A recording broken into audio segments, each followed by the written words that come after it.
Hello, my name is Kristen Vibas, and I'm an English language development teacher, and I also design educational resources. In today's video, I'm going to share with you how you can create engaging graphic organizers for your classroom using Google Slides. If you like this video, give me a thumbs up and subscribe to my channel. Let's get started. Today I'm going to share with you how to create graphic organizers in Google Slides.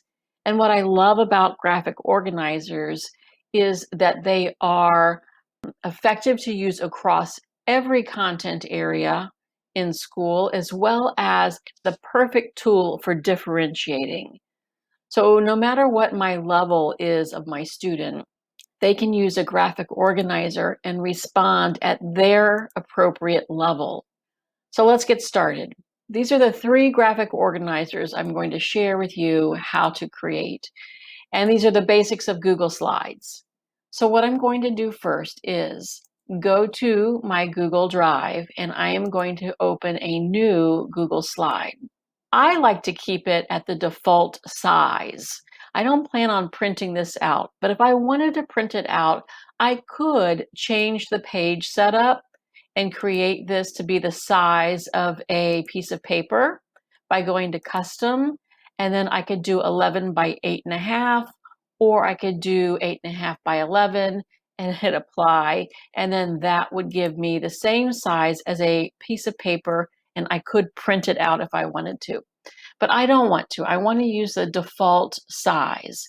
I'm going to close out themes. I don't need that. And I'm also going to work on a blank slide. So I want to get rid of these text boxes.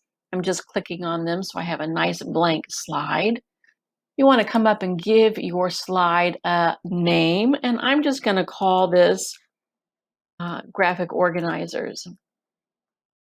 So now I'm ready to create my first graphic organizer. And if you recall, it is this Venn diagram. So comparing and contrasting 2 things. So first, I like to design my slide here on top, but I am going to show you how to put it underneath the top layer onto the master slide so your students cannot manipulate the text or say the circles in the diagram. So let's start by inserting a text box and giving our activity a title, compare and contrast.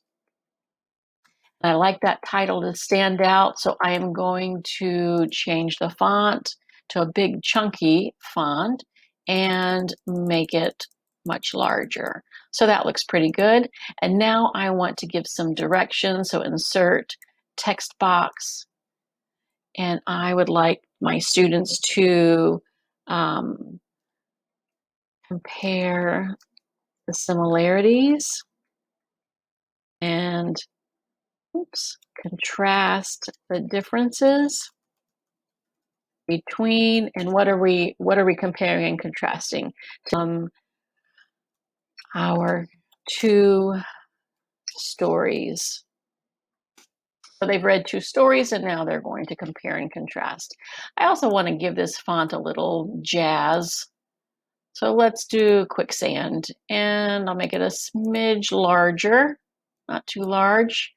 I'm going to move both of these items up. So I pressed down the shift button and I clicked all of the items that I want to move up. And let's make it flush to the left side. So arrange, align, left. So that looks nice.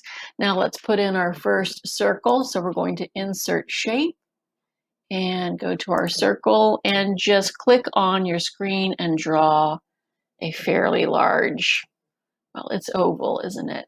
And that looks pretty good. Let's make this oval a yellow. So I clicked on the paint bucket and we'll do a yellow. And I'd like our line to be black. And now I want to create my second circle. So I'm just going to click on this, right click on it and press copy, and then right click and paste. So I'm going to move my second circle over.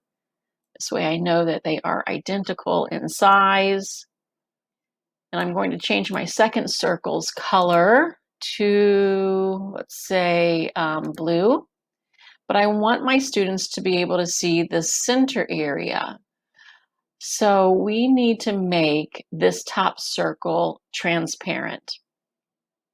So I'm going to go back up to the paint bucket and I'm going to click not transparent, but I'm going to go to custom, and down here I can decide how transparent. So let's just go about halfway and press OK. And now my students can see the center area that both of our stories have. All right, so there is our Venn diagram, our directions, our title, and now we need some text boxes. At this point, I want to take this down to the master slide layer. So what that looks like is if you go to slide and you click edit theme, I know this looks a little bit strange, but these are all of the formats that Google provides to you by default. And I don't want to use these formats. So I'm just going to click on this slide right here, and I'm going to delete the text boxes. I want to, again, work on a blank slide, get rid of this little hashtag sign. I want you to know that this top slide is your theme slide, and anything that you do to this top slide will happen to all of your slides.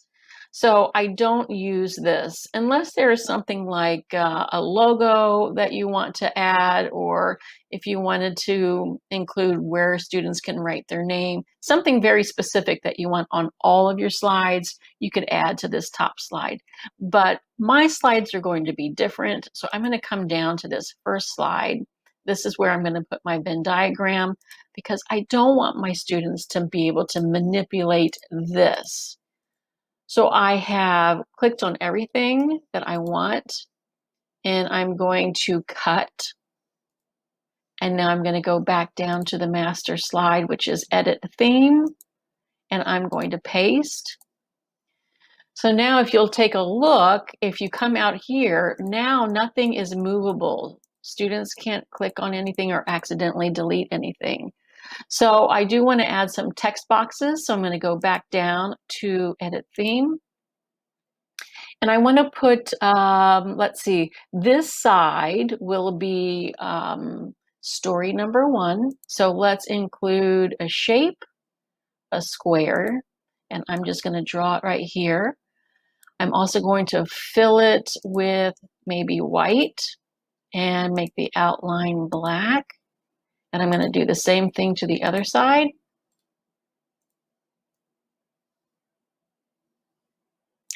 And now I want to put some text. I'm going to insert a text box right inside here, and we will say, you could put the title of the book if you wanted to, or whatever it is that they're comparing. I'm actually going to change this so that it says characters. I want them to compare and contrast the main character in each book. So I'm going to call this character number 1.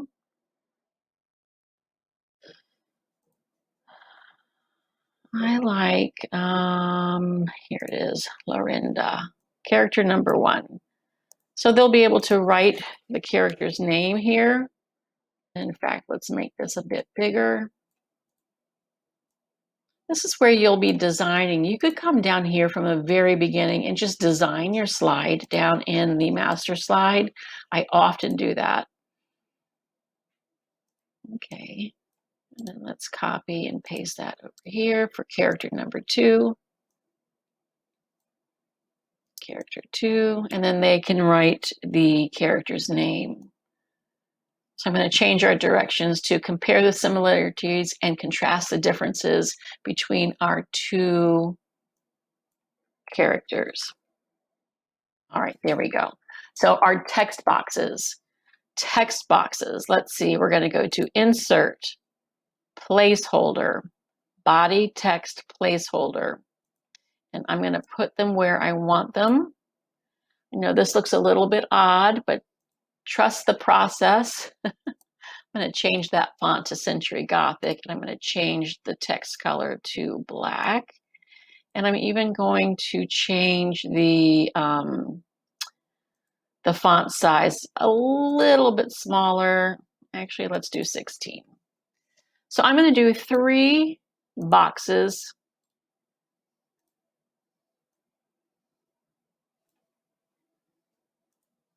I'm going to select all of these and just make sure that they're spaced apart equally. So I'm going to go to Arrange and then, Distribute vertically. So they're equally spaced apart. And I want to do the same thing on the other side. So I'm going to copy and paste and move these to character number 2.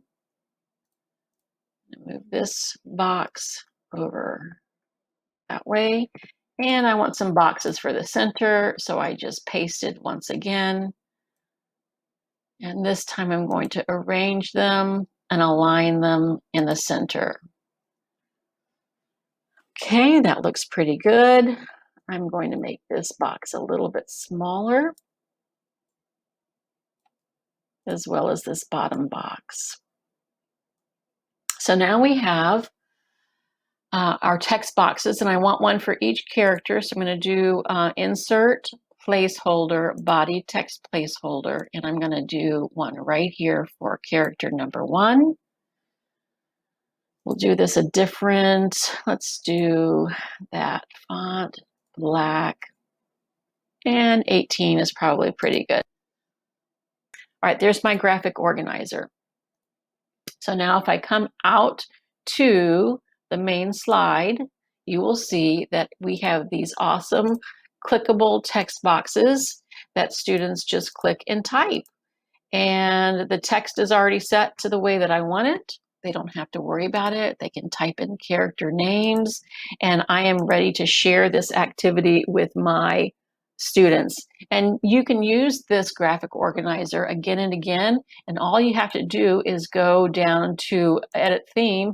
And maybe this time you want to compare and contrast 2 seasons or 2 stages in a life cycle, or 2 ancient civilizations. So a compare and contrast graphic organizer that you have on hand is a great tool to have in the classroom. This is another graphic organizer that I like to use a lot for vocabulary instruction. The possibilities for graphic organizers are endless. So let me just show you how I did this one. I went to Slide and Edit Theme. And down below here in our master slide, I have our Kim Strategy graphic organizer. And what I wanted to share with you is that you can put things out here on the side, and it will show up in your slide, as you can see when we pop out. This is our title, vocabulary. You could put directions out here on the side. You could put word banks. So I love utilizing this space. My students work in edit mode, which is what I'm in right now. If we go to present mode, you will not be able to see those sidelines, but I have my students work in edit mode, so they do utilize this space along the sides. So let's go down to our master slide. We go to Edit Theme. And I'm just going to walk you through how I did this. These boxes are part of a table. So I went to Insert, Table, and I highlighted the 3 boxes that I wanted. And there it is. And then I just changed the shape color. I want it to be black. So you click on this border color. I chose black, and then I sized it the way that I wanted it. And I'm just going to demonstrate for you how you could use tables in your graphic organizers. I put colored boxes next so that my students could see the different components to this graphic organizer. And I added a colored box for my sentences. And then, of course, the title is over here on the side.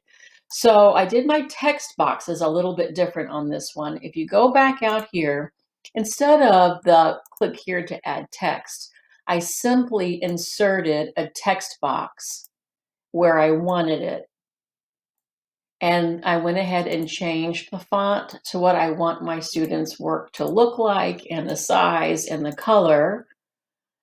If I wanted their text to be red, I would choose that, but I'm going to go with black. And so this time, My students know where to add text because it's color coded. They just click, they can see the text box, and they can start typing right away.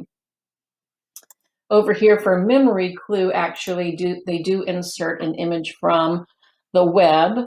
So I don't have text boxes over there, but I do have them every other place I want students to write. So that's one way to do a graphic organizer. You could insert tables. You could put text boxes on top, just like this. But I do like to color code where the text boxes go so that my students know where to click. And you can utilize this side space. Our last graphic organizer I'm going to show you how to create is using clip art from the internet. So I wanted to create a story retelling graphic organizer. Let me show you how I created this. So I'm going to go back over to this slide we were working on, and I'm going to go down to Edit Theme. I'm going to go ahead and create it right down here. I'm going to go to my next slide, and because I want it blank, I'm just going to click on both of those and delete. And the title is Insert Text Box. I'm going to put it over here this time. Story Retell. I like my titles big and chunky, so let's use this luckiest guy, and we'll make it about 30. All right, and so the first thing I want students to do is tell the major events of a story. And I like the idea of using film as a good visual representation that we are sequencing from beginning to end. So I'm going to insert an image, and I'm going to go search the web. And I want to type in film clip art. We'll try that and see what comes up. There we go. And I think I chose this one. So just click on it and then insert. And you see how it has this piece over here that doesn't really belong. I'm going to hit crop. And I'm just going to cut that down a little bit. We don't need that part. Maybe even a little bit more. Let's do that right there. And then click crop again. So there is my 3 squares for beginning, middle, and end. And I want my students to know that this square is for beginning. I like that this has a big, thick black line in between, and I'm going to insert text box, and I'm going to write beginning. Let's change that font to maybe Walter, and I'm going to center it. So I'm going to come over here and click center, and let's make it bigger. Let's try 28, and I want to change it to white. So now I'm going to turn it sideways, and I'm going to put it right here. So my students know this box is for the beginning events in the story. And I'm going to copy and paste this and move it here. This will be the middle events. And I'm going to click paste one more time for our end. Now I want my students to tell me what their favorite part was in the story. So I'm going to add a text box. What part of the story is your favorite? All right, let's give it a little fancier text. Let's use quicksand, and we'll make it a little bit bigger. And let's give a shape. So insert, shape, rectangle, and this is where I want my students to respond. Let's color code this and make it blue. And the outline, I'm going to make transparent. So there's our graphic organizer. For this one, I am going to insert a placeholder, body text placeholder. And I'm going to set the font for Century Gothic and the color black. 18 is a little bit big, so we're going to go down to 16. And there we have it. I believe, oh, we need text boxes up here. Insert placeholder, body text placeholder. And let's put a box here. A little bit smaller, Century Gothic and black. Come on. And I'm going to copy that and paste. And paste one more time. There we go. So this is using clip art from the web, and you can come out here and see that it's not there yet. So what we're going to do is we are going to click on this plus sign where it has the arrow down right there, and we're going to see our slide right there, and we're going to click on it and it will add it. And now I'm ready to share this slide with my students as well. So using clip art, using text boxes from body text placeholder. Over here, I explained to you how we use the table, right? Insert table to create graphic organizers. And this is just colored boxes and inserting text boxes on top and utilizing the side space here in Google Slides. And those are 3 awesome graphic organizers that you can easily make for your class. And the more practice you have, the faster you get, and you could make a solid, effective graphic organizer in probably just a few minutes. I hope that helps. Bye-bye.